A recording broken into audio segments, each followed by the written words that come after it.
اس وقت میں کھڑا ہوں کابل میں، افغانستان کے مرکز کابل میں، ایک مرکز میں جہاں پہ لوگوں میں آٹا تقسیم ہو رہا ہے جو ورلڈ فوڈ پروگرام ہے اس کی جانب سے۔ یہاں بھی کافی سارے لوگ ہیں، مرد اور خواتین ہیں، اور اس کے باہر بھی کافی سارے لوگ کھڑے ہیں۔ طالبان یہاں سیکیورٹی انہوں نے اندر بھی اور باہر بھی انہوں نے سیکیورٹی کا انتظام بھی کیا ہے، اور یہاں پر مختلف ہمیں بتایا گیا ہے کہ مختلف ڈسٹریبیوشن سینٹر تقسیم کرنے کی۔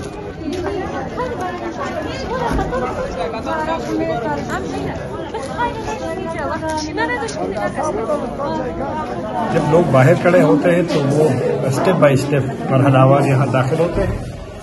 خوراک لینے کے لیے، یہاں آتے ہیں، ان کا نام دیکھا جاتا ہے، ان کی تصدیق ہوتی ہے، اور پھر یہاں سے ہوتے ہوئے ادھر ان کو آٹا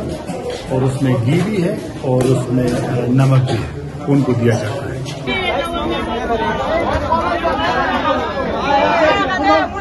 اور یہاں پر یہ WFP تقسیم کر رہی ہے، لیکن جو بینر ہے اس میں امریکی جو امدادی ادارہ ہے USAID ان کے بھی بینر لگے ہوئے، تو اس کا مطلب ہے کہ یہ ان کا جو پیسہ ہے، فنڈز ہے، اس کی بنیاد پہ WFP کو انہوں نے دیا ہوگا اور وہ تقسیم ہو رہا ہے۔